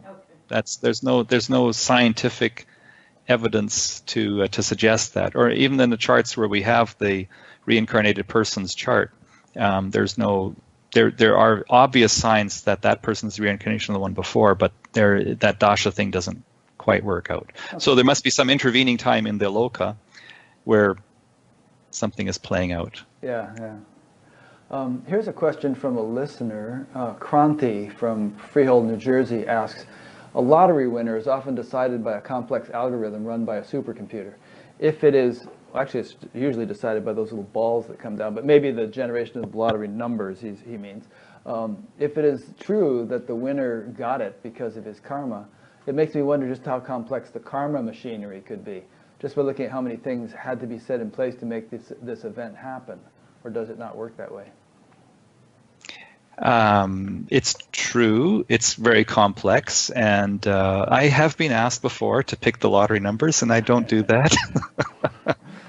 You did. Frankly, you could do it for yourself. if I could do that, I wouldn't. Yeah, I probably wouldn't even need to do anything. Yeah. You probably but still do this because you like it. I actually think it's a misuse of the science. Right. In fact, even if it is possible to do, I think, and it gets back to the whole, like you said, like where does Jyotish come from? Using Jyotish to pick the lottery. His question is about, just the way lottery. Why did that person win? Yeah, the mathematics behind the choosing of lottery numbers by or many other complex mathematical things. Right. That there's a similar mathematics or similarly complex, vastly more complex mathematics behind the karma of someone people. Who's going to win the lottery. Right? Yeah. Someone who's going to win the lottery, that will be in their chart. Yeah. Like they'll have that influence in their chart to win the lottery. Mm-hmm. But see, anything. I guess it comes back to that anything can be seen. The question is, will it be seen? Yeah. Like, will it be seen? Will the divine allow it to be seen? And that gets back to this determining. Because even in astrology, you're playing with forces that are quite subtle and quite powerful, and what one astrologer sees, another astrologer might not see. right? And I can give you an example of this. This is a true story from Kerala. There was a couple who went to an astrologer to get their charts matched for marriage. And the astrologer looked at the chart and he was just absolutely horrified. And he said, no, don't do it. Don't get married. And then they went away, and then they went to his guru. And the guru, this astrologer's guru, gave the blessing for them to get married. Then 2 weeks later, the astrologer was walking down the street and he saw a funeral procession. And on inquiring, he found out there were 2 coffins, and it was this couple. So he went to his guru and said, I saw death in the chart, and that's why I told him not to get married. He said, but you told him to get married, so what gives? And the guru said, they were destined to die anyway. At least let them have 2 weeks of wedded bliss. Ah, that's interesting. So it's like, what can be seen, what will be seen, Yeah. Huh. So, to my understanding, not only individuals have Jyotish charts that could be analyzed, but countries do, and perhaps a lot of other things. Companies, maybe. Companies have charts, yeah. Yeah. I mean, maybe even towns or families or various configurations of individuals, right? Yes, that's right. That's called mundane astrology. Why do they call it mundane? Well, it has to do with the world. The world, okay. So the USA then has a Jyotish chart, and apparently we're in a dasha, a Rahu cycle, right? It's a Rahu cycle, yes. Yeah. So how is it that a country has a chart? What is it determined by, like when the Declaration of Independence was signed or something? Was signed, yes, on 4th of July, 1776. At I make day in Philadelphia. Well, I make it 6:25 p.m. I used to have a little bit different time, but after 9/11, I corrected it. Mm-hmm. Based on the event of 9/11, I corrected it to 6:25 p.m. and boy, does that fit perfectly. Because in fact, on October 19th, 1929, they would have entered their Saturn Mahadasa. Mm-hmm. Well, Saturn brings like the truth, brings reality. Crashed. Stock market crashed within 2 days, and the Great Depression ensued. Yeah. So that's interesting. It fits that chart, yeah. Yeah. So, so you've looked back at historical events, like, 9/11, and stock market worked crash. out the exact birth time of the U.S. Yeah. Yeah. And so now, what do you see coming? I mean, things are a little crazy right now. Does that sort of jibe with the Rahu phase we're in? And what else do you have? What else could you predict? Yeah, when Rahu's in the 8th house, then if a person has Rahu in the 8th house in their birth chart, then during the time of Rahu, they may act sort of irrationally, unpredictably, so when it's in a country's chart, the whole country may be in that sort of unpredictable, irrational kind of state. Mm-hmm. Currently, the subperiod is Jupiter, and Jupiter's a highly beneficial force in the US's chart because the US chart has Sagittarius ascendant. So Jupiter's the ruler of the charts. It's highly benign, and Jupiter's always expansive. In fact, the Jupiter main period was running in the 20s, like the roaring 20s, right? It was this expansive Jupiter, right? But now it's the Rahu Jupiter, and Rahu Jupiter finishes in November of 2020, and then starts Rahu Saturn. So just in time for the next election, right. Rahu Saturn starting.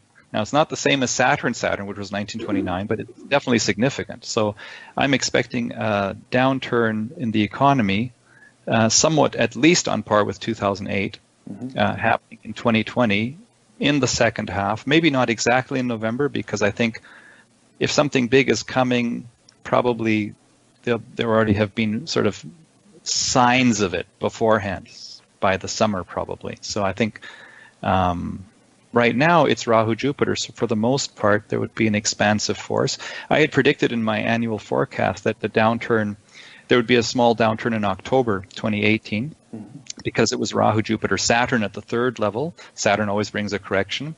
But the worst of that was basically over by Christmas, and so now it's basically an upturn since Christmas, and for the most part will be a positive year. I'm predicting a good year for 2019 overall for the markets, even though the world seems to be in a bit of a turmoil, but the U.S. economy is still going to look good at least. And what happens is when Jupiter is running, people have kind of euphoria. They feel optimistic, even if all signs say they shouldn't be. It's just like, it's about mass consciousness. And so when that euphoria turns to pessimism, like it will when Saturn comes in November 2020, then it's like it just goes, the wind goes out of the sails and the market corrects. So if you have stocks, sell them before June 2020 would be my advice. Do you actually do any stock trading yourself based upon this stuff? Absolutely. Yeah. Yeah, absolutely. Hey, you ought to pick up a sideline as a stock advisor. Well, I do. I mean, a You lot of my actually do. clients, Yeah, you're right. my clients, a lot of them call me just for that, financial advice. Hey, where should I put my money? What currency should I put it in now? You know, Interesting.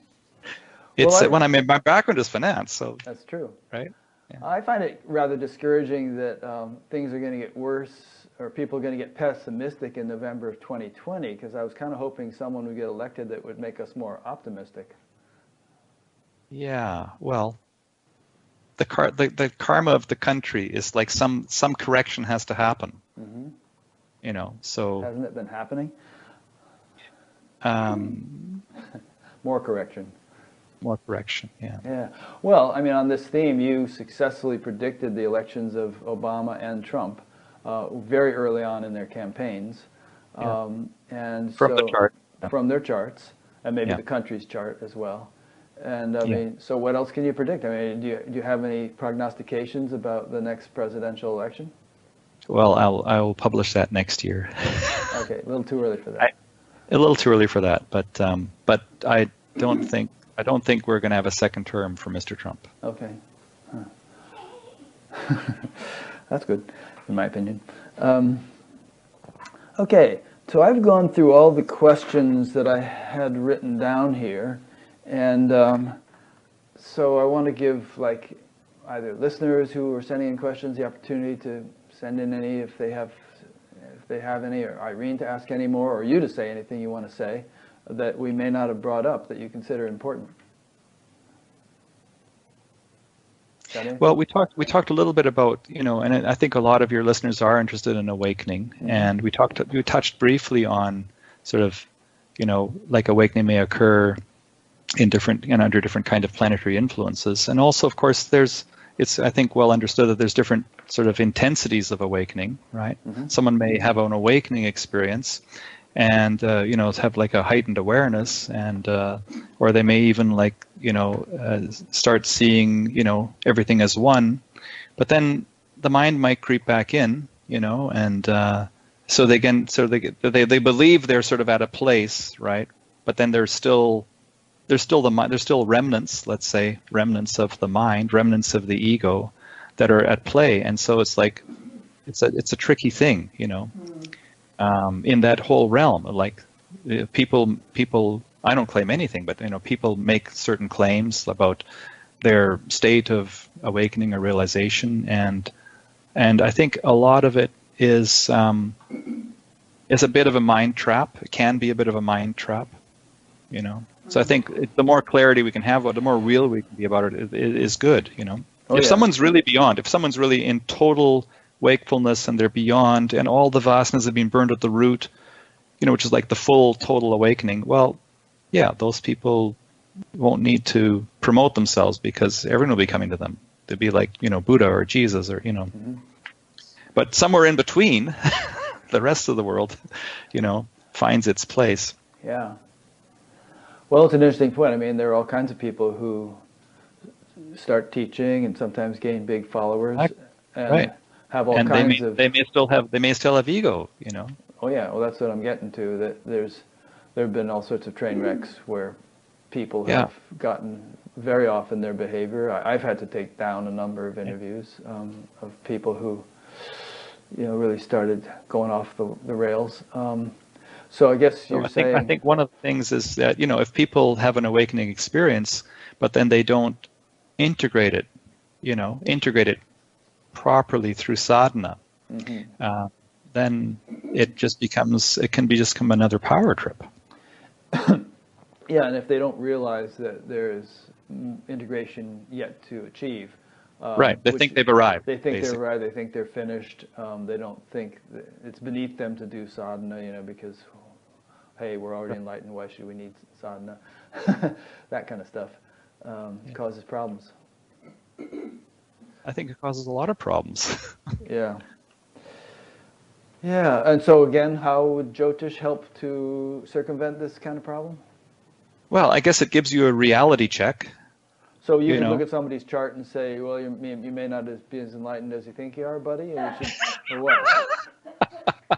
Well, I was thinking more in terms of people who are attached to particular teachers. Uh-huh. You know, like if we looked at their interaction with that teacher's chart and say, like, what's really going on? You know, are you putting your eggs in the wrong basket because, you know, maybe the person you are idolizing or putting up on pedestal isn't all there. Yeah, and so you would determine that by the juxtaposition of their chart and their teacher's chart? Yeah. Presumably the teacher's chart would be available. Not all of them are. Right. Some people keep their birth data very secret. But I let's always say think they that- were available. Would you be able to Yeah. determine, or you know, with some degree of accuracy, whether a teacher Absolutely. had really solidly arrived or had Yeah. yet to? They're putting on a show. Yeah. Uh-huh. Yeah. Interesting. Yeah. It's clear in the chart. Yeah. I mean, my philosophy with that gap is just that everybody's a work in progress. Yeah. Pretty much everybody. We all are.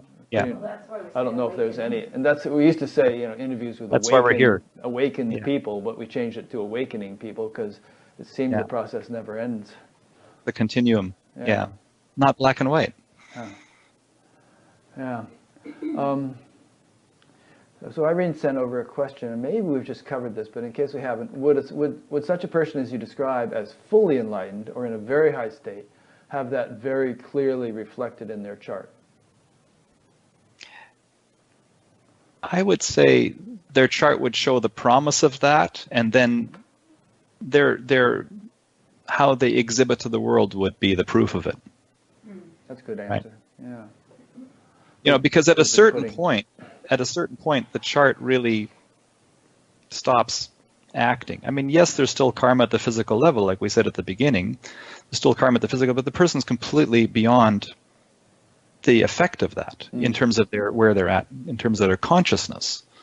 So there is no one left. There is no ego left in that case. So there's just clarity. There's just being. There's just being, and just being and happening. And I think when you meet people like that, it's Yeah. Don't need a Jyotishi to know which way, whether someone's in that state. That's a line from Dylan, in case you don't know. Don't need a weatherman to know which way the wind blows. right. He didn't react. I thought maybe I hadn't heard the line. Okay, so is there anything else, Irene or Prasannan or anybody? Is there anything else you want to cover? Speak now or forever hold your peace. Covered his services. Oh yeah, well, yeah. Anything else you want to say? But let's cover we talked a little bit about your services, but let's go through them again, just so people have an idea what the options are and whether. Yeah, sure. Well, most people consult, the first time they consult, most people consult by phone or Skype. And that's just because there's too much to explain in a written form, you know. So they would have a reading. Most people do like a 1 hour, what we call a 1 hour full life reading, but it's not like it, because people say, oh, should I have an annual reading because it's near my birthday? It can be whatever. So it can be a combination. The 1 hour can be a combination of current as well as life patterns. You know, it's basically the focus is wherever that person is most interested in understanding what's going on. So a lot of people just have questions about what's going on, or they want to ask about their family members, they want to ask about their children, you know. So fine, you can ask about anybody. There's not like, it's not fixed, like it's got to be about just this chart, you know, it can be about people around you. So that's the reading. And then sometimes it arises that people might have a question, they don't really need a reading, but they're just facing a decision, like, gee, now I'm going to I've got this choice. I'm going to take one of these two jobs. Which is better? Well, they don't necessarily need a reading for that. They could just look at it from a point of view in single question by email, or muhurtas. Someone might want to know, okay, we've decided to get married. We're going to get married sometime between, say, April and June. Find us the best date and time for that location for it to happen. That's what a So muhurta that's is. like called a muhurta is, yeah.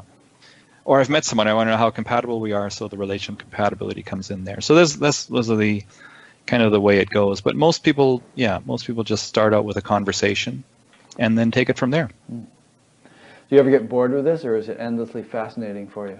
I never get bored with this. It really is just the most amazing thing. It's much better than corporate finance.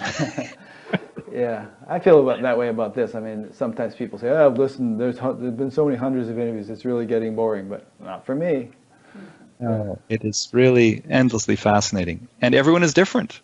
Everyone is unique in some way. So these things, we talk about the principles and the, Yeah, there's the principles are the same. You know, the principle of Saturn, the principle of the planets is the same, but how they manifest is unique in some way for every person in a different way. You know, that's like the beauty of it. Yeah. Like really a picture of what's going on. I remember Nancy Reagan consulted some astrologer, and she got a lot of flack for that. It was like a big brouhaha because she. Yeah. Yeah. Yeah. Well, it's powerful. It's a powerful. I mean, Vedic astrology is the most, I think, the most powerful, you know, prognostication technique around on the planet. Definitely, you know, there's ample proof of it. I mean, yeah, people say, "Where's the proof?" Well, you know, I mean, just look at the track record of people who do predict, you know, accurately. You know, this can't all be just coincidence, right? Yeah. I used to think it was just coincidence because I grew up in a very scientific, rational, logical Western mindset, and when I first heard about astrology, I thought that's ridiculous. But then when I went to India and Amma told me to study it, it was like, wow, it is scientific. This is great. Like, it's all based on rules. I mean, I'm used to rules. Astronomy is all about rules. Accounting is all about rules. And now we got all these rules of astrology. It's great. Yeah. It's like, or bring it on, you know, as always mathematically minded. And it is very mathematical. So it's funny that it's like, it seems so different than finance. But actually, the guy I studied with in Delhi, who I wrote those journal articles for, K.N. Rao, he was the Auditor General for India before he retired. So he's a finance guy. Yeah. And then he runs the Bharata Vidya Bhavan, the biggest Jyotish school in the world. Interesting. On the weekends, you know. So, yeah.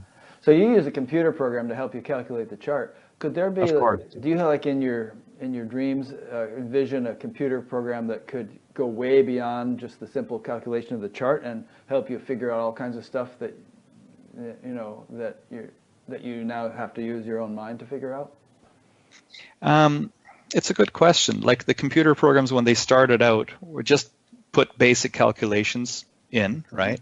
And then as the programs got more advanced, they got more and more refined, and they brought in more and more things, you know, so there's more calculations you can see. I think one of the great strengths of computers that would have been impossible before computers, I think, is the whole idea of birth time rectification. Right? Because you know how when you're in a particular cycle, like when you're in a cycle and a sub-cycle and a sub-sub-cycle all the way down to the like nth degree, right? So those change if your birth time changes. They all change instantly, right? But modern programs allow you to see what would be the cycle, sub-cycle, etc. for every single minute, for every single second, just by zooming in and out of a particular window. And then you can narrow down and find out what the person's birth time is. You would never do those calculations if you had to do it by hand, ever. Yeah. Wouldn't be possible. And so you see in the so computer that's been a real program blessing. The computer is a real blessing. The computer well, you still need to apply your intelligence, right, but the facility of doing the calculations is there in the computer. But as far as the interpretation of it, I think it's I mean, the program I use has canned interpretations, which I don't ever give people because they're way too general, and they don't really apply because they're like little pieces of a puzzle, but not the big picture, right? So if you look at anyone's chart, there's going to be combinations for poverty. There's going to be combinations for kingship. Well, are they going to be a pauper or a king? Well, you have to look at the thing in synchronicity. You can't just look at one thing. Oh, that's in your chart. Well, maybe there's things that cancel it, right? Yeah. So you have to look at the big picture. And I don't know if there's software. There's certainly no software yet that can see the big picture. And maybe it's something that's beyond computer program. Maybe not. Maybe, I mean, when AI comes, maybe some AI program will come along to do better than modern Jyotishis in predicting. It's true, and it might actually be self-improving as it learns. It learns, yeah. Yeah. Do you use that software that's written by the guy in Fairfield? Parashara's Light. Yeah. Yeah. Yeah, he Michael lives Bender. just a few blocks from us. We often walk by his house when we walk. Well, the say dog. hi. Say hi to him for me. I'm wondering what should I upgrade to version. I think he has a new version now. I'm using version 7 still. So. Okay, I'll ask him. But you know, the reason I'm using that software, I'll tell you quite honestly, because I had this software that came to the ashram in 1992 in Kerala from a local company in Ernakulam that made this, you know, very basic calculation software. And then I was touring with Amma in Chicago and in I think it was 1994 or 5. I was sitting there at the Chicago program, and Michael Bender came by, and he knew me, he'd heard of me, and he gave me 5, remember floppy disks? Yeah. He gave me 5 floppy disks with Parashara's light on it. Oh, cool. And I loaded them, and I've used them ever since. And every single chart I've ever created since then, since like more than 24 years, is in one zip file, one database. Wow. And they all work on that. And he's upgraded the software, of course, many times since then. But the basic charts, I've got all those charts saved from like that time onward. Cool. So when people consult, I can always pick up their chart from where we left off. I hope you have them backed up as well. Oh, very well. Carbonite yeah. Or whatever. Irene sent over another question. She says, accuracy is so important and can greatly vary with different Jyotish consultants. Should people not be wary of that? I think when you go to an astrologer, I mean, you're going to be getting you're going to get a reading based on their background, experience, you know, how much they've seen, how much they've understood, who their teacher was, you know, so it varies, right? And a lot of the, like you said, we talk about the scriptures, like the scripture of, you know, Parashara, right? That even the scripture was initially meant to be only passed down by word of mouth from guru to disciple. And then the Sanskrit language was actually codified because the rishis could see that in the future there'd be loss of knowledge. So they wrote things down. Before that, there was nothing written down in India. So they wrote things down. So we have it written down in Sanskrit. But even then, they didn't want it to be abused. So they wrote it down incompletely so that you would still need a guru to like bring out the meaning, right? Because Sanskrit's a very subtle language, right? So they wrote it sort of with gaps so that you couldn't just take it and abuse the knowledge, right? So it's always meant to be passed on in a sort of a secret way. And even now in India, there's families have their little secrets where they pass them on generation to generation. These little tricks, these little techniques that, you know, aren't part of the general mainstream pool of knowledge in Jyotish, you know. And they seem to work, you know. I mean, these things seem to work in that context. So yeah, accuracy depends on the background. It's a vast science. Nobody has 100% picture of it.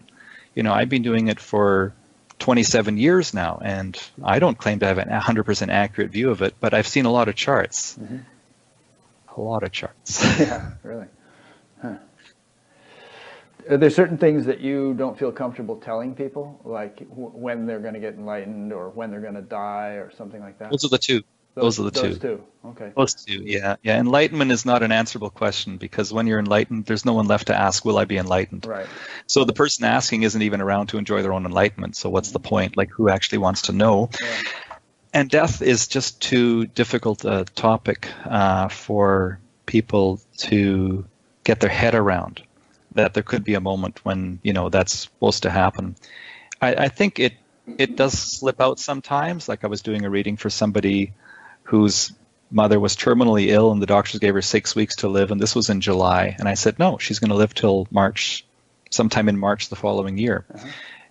From the chart. It just came out. Right. And she actually died exactly on the day that I had said.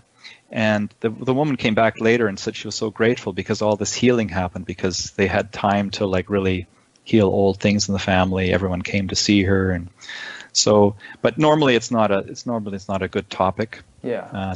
Death and enlightenment. Yeah. I think I have heard you say things like, "Well, you're going to have a long life. You'll live into your 90s or whatever." But you wouldn't say somebody you're going to die next Thursday or something. I wouldn't get that. No, definitely not. Yeah. But the thing is, even if someone was going to die next Thursday, I probably wouldn't see it because I wouldn't be looking for it. Really? Yeah, it's not like everything jump out at you somehow. I guess they jump out if they're supposed to. And if they're not, then they don't. Well, but wait a minute. I mean, if something that momentous is going to come up in a week or two, wouldn't and you're doing a reading, wouldn't any momentous thing in a person's life, anything really major, somehow become evident? Well, there are always these Maraka periods. There's always these Maraka periods come from time to time. So Maraka period means a period where there's potential for death, right? But for that to actually be the one, the time when actually the person does die, all these other factors have to also be there. So if you suspected something, you might go and look for all the other factors. But I mean, if you're talking to a young person, you're not going to be suspecting that, oh, I should look for all these factors. I mean, it wouldn't be on your mind. Yeah, yeah. There's some guy. Unless you had some suspicion. I mean, if someone is terminally ill, then you'd be looking for the factors because, but there'd be evidence that it could happen soon, right? But if there's no evidence that it could happen soon, then you wouldn't be looking for those combinations either. I mean, you would just, it's because nobody can see everything at once. Sure. There's some guy here in town who predicts that Trump is going to die of a heart attack. He said it's not a matter of if, it's a matter of when. Do you consider it irresponsible to make predictions like that? I don't think that's a good way to use the science. Uh-huh. I think that's wrong. Yeah. Yeah. Yeah. It almost sounds like somebody who says a thing like that sort of has a political agenda, and well, that brings up an interesting point too. Do you find yourself completely objective, or do you ever feel you're getting swayed a little bit by your own proclivities or opinions about things? Well, if I had my own opinions, I'd look. 99% of all astrologers did not pick Trump to win. It's true. Yeah. The last election. Yeah. I was unbiased looking at the chart, saying, well, he can't lose. I mean, as much as I may not want to say that, I couldn't not say that because that's what the chart said. Yeah. Look, the country's in Rahu period. Rahu makes you act irrationally. It makes you go away from the status quo. Well, if you compare the two candidates, he's clearly away from the status quo. Yeah. Okay. Then Clinton's chart, she was in a period, at the day of the election, she was in the worst possible phase. I mean, she was in exactly the same kind of negative phase that, what's his name, Tony Blair was in on the day of the Brexit vote. He couldn't win either. Like if he had consulted, he wouldn't have had the Brexit vote that day because he couldn't win that day. So she couldn't win. Then the country's going to reject the status quo. Then Trump's chart was showing he was about to enter his Jupiter period, which gives him kingship. So, okay, well, there's so many. I mean, how did anybody even think that she could win by honestly looking at the chart? But I think people were swayed by their own personal bias. Sure. And so therefore didn't predict. Yeah. Well, that's a good answer. It's an interesting answer. So you just have to, like a doctor or like any other profession, where you have to sort of put aside your personal biases and tell it like it is. Like it is, yeah. As gently as possible. Yeah. Well, it's fascinating. How much do you use Jyotish to look at your own life and your wife's life? Do you kind of like check things quite frequently or whatever? Yeah. I don't obsess about my chart. I know what cycle's going on, but yeah. It's like I don't check my chart every time I go out to make sure it's like okay. Yeah. No, I don't do that. Yeah. I know it's okay somehow. I'm living the chart. I don't really, need it. Yeah. Good. In that sense, and if course something major is happening, then I would, of course, pay attention to what's going on in my chart. But like, even the fact that we live here now on the West Coast, I mean, we were actually looking at houses in Niagara Falls. Oh, yeah, we actually made a couple of offers. We made a couple of offers on houses in Niagara Falls, and they just never came through. And then it just, somehow the universe wanted us to be on the West Coast. So here we are, and we're glad, But just like, but I mean, if I had been serious about my chart, I might have perhaps avoided a couple of years of searching in the wrong place for a house. I don't know. Yeah. Huh. But maybe it's just something I had to go through. Well, you're getting better weather there than you would be in Niagara Falls at the moment. Before this house came along. So anyway, yeah, we're waiting for the right house. Great. Well, thank you, Prasannan. I've really enjoyed talking to you. It's a bit of a stretch for me to engage somebody in a conversation about Jyotish because. Oh, it's all good. It's all one anyway. Yeah. So. It often sounds like baseball to me, like such and such is on first and so is on second. Mars is in the fourth. Yeah, right. Bases loaded. What does that mean? Anyway, I've enjoyed it and I've learned something. I hope that my audience has, and you'll probably get a lot of people getting in touch with you. It's been a pleasure. Yeah. So just to wrap it up, I'll be linking to Prasannan's website and from his page on batgap.com. And This is an ongoing series. As you know, if you'd like to be notified of future ones, you can subscribe on YouTube. You could also subscribe to our little email newsletter that we send out whenever a new one is posted. You could do both. If you listen to the podcast, it would be great if you were to leave a review on Apple iTunes, preferably a 5-star review if you feel motivated to do so. That kind of helps the popularity of it on iTunes. Next week I'll be speaking with a fellow named Mark Gober about a topic that's very dear to me, about that inspires me and interests me a lot, about whether consciousness is fundamental to the universe or merely a product of the brain. And he's written a book all about that, which I've already read because I couldn't wait to read it. So I think that's going to be a lively conversation. And there are many other interesting ones coming up. There's an upcoming interviews page on batgap.com, and if you want to see what's scheduled, just look there. We update that all the time. So thanks for listening or watching, and thank you again, Prasanan. Namaste. Namaste. It's been good talking with you, and we'll see you all next week.